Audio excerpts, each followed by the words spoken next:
Welcome to Beyond the Dark. I am Victor Noctis, your guide through the darkest trails and most terrifying mysteries of mountains. Here, each story is an invitation to face the unknown, where the echo of silence and the shadows of the forest hide unsettling secrets. Get ready to explore true accounts, ancient legends, and breathtaking stories. But be careful, not all trails have a return path. It was supposed to be a quiet trail. Two friends, Daniel and Lucas, and I had been planning an adventure in Serra Negra for weeks. Everyone said that the landscape at the top was breathtaking, but what awaited us was nothing like that. We started climb early, with our backpacks loaded with supplies and the energy of someone just looking to disconnect from the routine. The first half of the trail was actually pleasant, with the sun filtering through the tree branches and the sound of birds. But as we climbed, the vegetation became denser and the silence deeper. Sometimes we swore we heard something moving around us, but whenever we looked, there was nothing. The first strange thing happened when we found an abandoned cabin. It wasn't marked on the map we carried. It looked like no one had lived there in years. Daniel, curious as always, wanted to explore. There might be something interesting in there, he said. Lucas and I stood at the door as he entered. It didn't take long for him to return, his face pale. He held a yellowed piece of paper. "Look at this," he said, handing the paper to us. It was a hand-drawn drawing of a tall, thin figure with black eyes that seemed to look straight into the soul. Behind the figure, there was what seemed to be the very place where we were, the cabin. Probably some lonely artist, I tried to joke, but my voice came out shaky. We decided to continue on our way and forget the incident, but something had changed. The atmosphere was heavier, and even the wind seemed to whisper things we didn't understand. Shortly after, we realized something was wrong with the GPS. It showed that we had already passed the same point twice, which was impossible. We started to argue. Lucas said we should go back, while Daniel insisted we were close to the top. So we listened. A scream. Sharp, distant, but clearly human. We stood frozen for a moment, exchanging glances. "Someone might need help," Lucas said, trying to hide his fear. We followed the sound, even though everything inside me screamed to do the opposite. The scream took us to a clearing. At the center, there was something that made us freeze. It was a circle of stones, and in the middle of them, a backpack that looked like it had been left there recently. I recognized the brand of the backpack. It was the same as the one Daniel wore. He also recognized it and took a step forward, but Lucas held him back. "This is a trap," he said, his voice low and urgent. We didn't have time to decide what to do. A crack from the forest made us turn, and there she was, the figure in the drawing, tall, thin, with black eyes like the paper described. It wasn't possible, but it was there, watching us. We started running. We didn't look back, but we could feel something following us. The footsteps were heavy, the sound growing louder by the second. Lucas stumbled, and when we tried to help him up, he shouted, "Go!" We hesitated for a second, but despair overcame us. I don't know how we managed to get back to where we started. There was no more noise. There were no more steps. Just the oppressive silence of the mountain. We tried to call for help, but no one believed our story. Lucas was never found, and the cabin, well, to this day, they say no one can find it again. I would like to believe that this was all a figment of our imagination, but sometimes at night, when I'm alone, I still hear those footsteps. I've never been one to believe in legends or horror stories, but that night changed everything.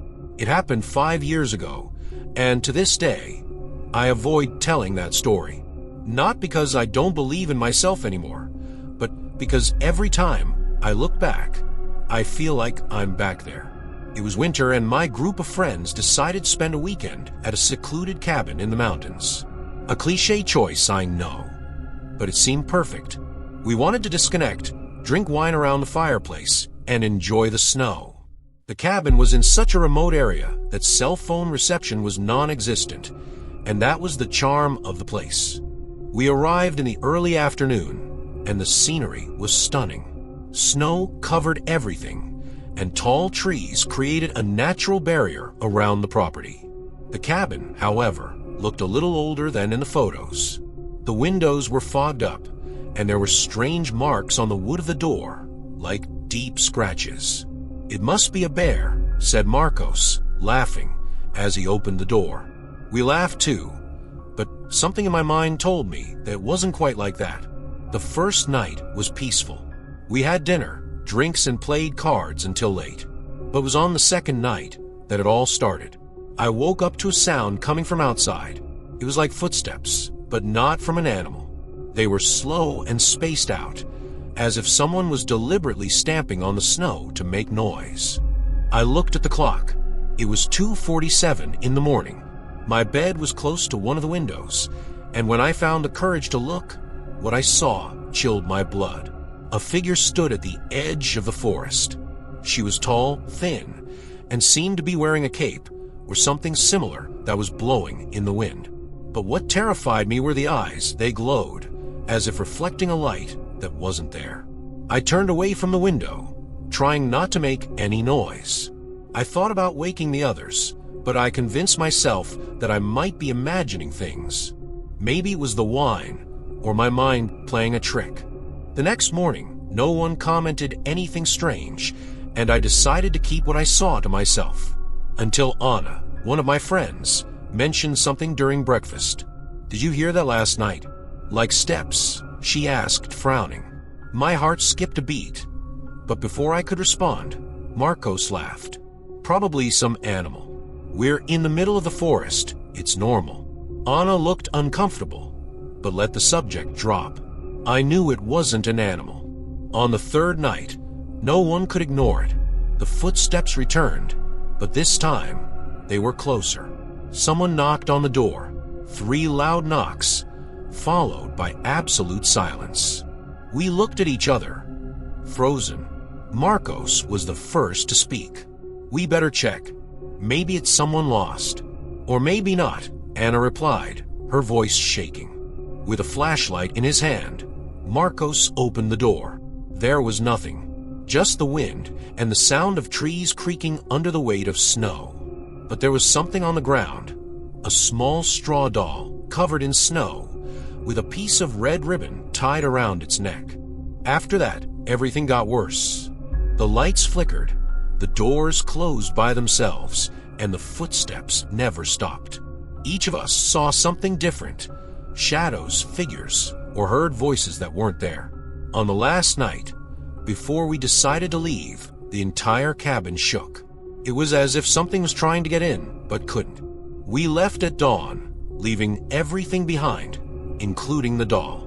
We never talked about it again, but neither of us were the same again. To this day, I wonder what would have happened if we had stayed another night. And every now and then, in my nightmares, I still see those eyes shining at the edge of the forest. Crossing the hidden forest was never a welcome idea for the residents of the village of Vale Escuro. The forest carried a weight of mysteries and inexplicable disappearances. But for me, it was an obligatory route. I had a task: deliver an urgent package to the other side of the mountain before dawn. I left at dusk with my backpack adjusted and a flashlight with new batteries. The trail started out well marked, but quickly gave way to dense and tortuous vegetation. The trees seemed to bend over me, as if trying to block my path. It was strange, but I continued. The first sign that something was wrong came when the flashlight blinked. I stopped for a moment, but the sound of branches moving, even though there was no wind, made my heart race. I decided to continue anyway, trying to ignore the feeling that I was being watched. After about an hour of walking, the trail completely disappeared.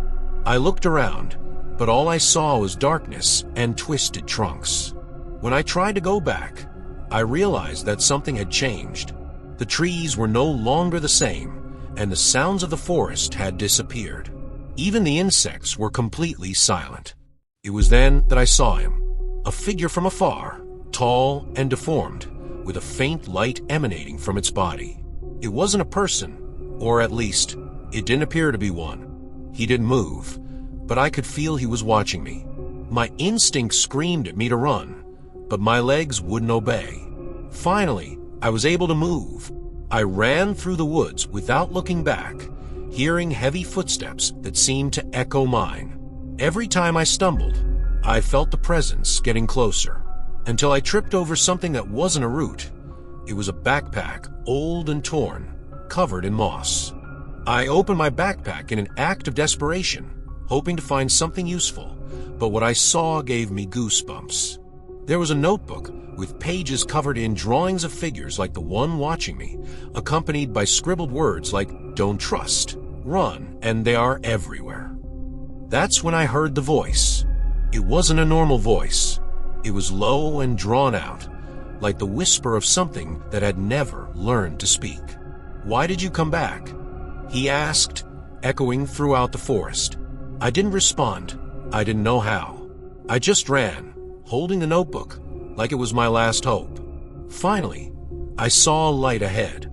It was the edge of the forest. I threw myself out, landing in an open field covered in moonlight. When I looked back, the forest seemed harmless, just a dark, still mass. But I knew what was inside, something that should never be found. I never delivered the order. I never went back to that side of the mountain, but I still have the notebook. And sometimes, when I open its pages, I feel like I'm still being watched.